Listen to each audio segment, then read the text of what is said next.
বাংলাদেশে হিন্দু নিপীড়ন আর তা নিয়ে রীতিমতো উদ্বিগ্ন অবসরপ্রাপ্ত বিচারপতি চিত্ততোষ মুখোপাধ্যায়। আর এবার তা নিয়ে প্রধানমন্ত্রীকে চিঠি লিখলেন তিনি। বাংলাদেশে হিন্দুদের উপর লাগাতার অত্যাচার হচ্ছে আর তাই নিয়ে উদ্বেগ প্রকাশ করেছেন অবসরপ্রাপ্ত বিচারপতি।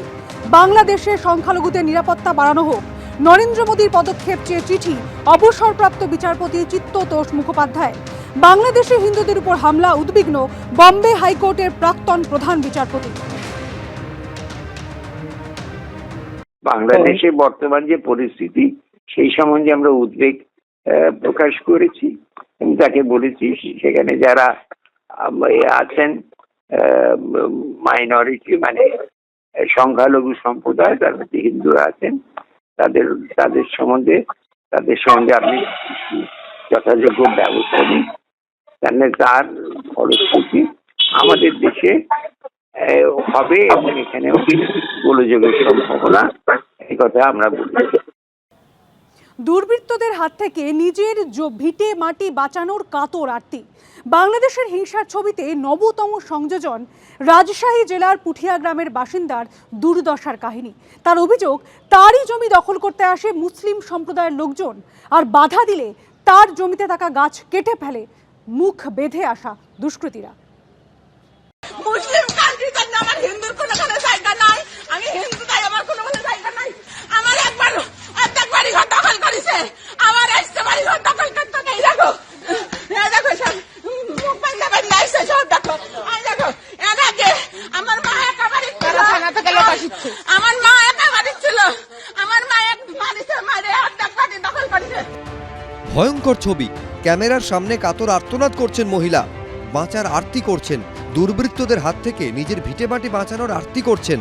বাংলাদেশের বিভিন্ন প্রান্ত থেকে যখন হিন্দুদের উপর অত্যাচারের পরপর ঘটনা সামনে আসছে, তখন তাতে নতুন সংযোজন হলো রাজশাহী জেলার পুঠিয়া গ্রামের বাসিন্দা সুপ্রিয়া সরকার। অভিযোগ, তার জমি দখল করে নিতে আসে মুসলিম সম্প্রদায়ের লোকজন, বাধা দিতে গেলে মহিলার জমিতে থাকা গাছ কেটে ফেলে মুখ বাঁধা দুষ্কৃতীরা।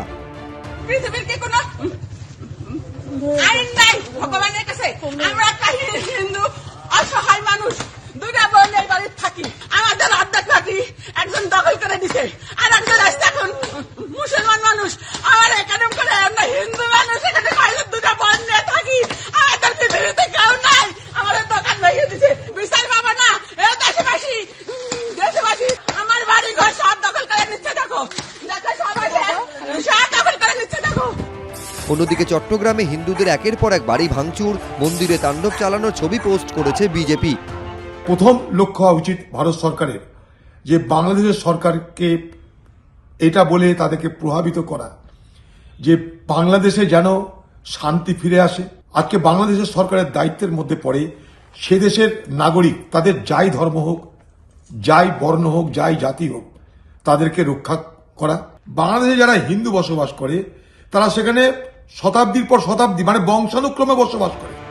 আর একদিকে যখন বাংলাদেশে হিন্দুদের ওপর লাগাতার অত্যাচার চলছে, চরমে উঠছে ভারত বিদ্বেষ, তখন ইঙ্গিতপূর্ণভাবে আরও কাছাকাছি আসছে বাংলাদেশ ও পাকিস্তান। যে পাকিস্তানি সেনার অত্যাচারের হাত থেকে পূর্ব পাকিস্তানের নাগরিকদের নিষ্কৃতি দিতে যুদ্ধে ঝাঁপিয়েছিল ভারত, ইন্দিরা গান্ধীর হাত ধরে জন্ম হয়েছিল স্বাধীন বাংলাদেশের, সেই বাংলাদেশই আজ পাকিস্তানকে কাছে টানছে। একদিকে যখন পাকিস্তানকে কাছে টানতে এসে দেশের নাগরিকদের ভিসা পাওয়া সহজ করল ইউনূস সরকার, তখন সূত্রের দাবি ভারতের বিরুদ্ধে অবস্থান আরও কড়া করে ভারতীয়দের ভিসা দেওয়ার ক্ষেত্রে কড়াকড়ি বাড়াচ্ছে বাংলাদেশ। দুদেশের মধ্যে উত্তেজনাপূর্ণ পরিস্থিতিতে ভারতীয়দের জন্য বাংলাদেশের ভিসা দেওয়া নিয়ন্ত্রণ করতে শুরু করেছে ইউনূস সরকার। এর কোনো আনুষ্ঠানিক ঘোষণা না হলেও সূত্রের দাবি, কলকাতায় বাংলাদেশের ডেপুটি হাইকমিশনে বাংলাদেশের অন্তর্বর্তী সরকারের তরফ থেকে ভারতীয়দের ঢালাও ভিসা দেওয়া থেকে সরে আসার নির্দেশ দেওয়া হয়েছে। শুক্রবার থেকে সেই নির্দেশ কার্যকর করা শুরুও হয়ে গিয়েছে বলে সূত্রের দাবি। স্বাধীনতার পর প্রথমবার ভারতের ক্ষেত্রে এমন কড়া পদক্ষেপ করছে বাংলাদেশ। বিজেন্দ্র সিংহ, এবিপি আনন্দ।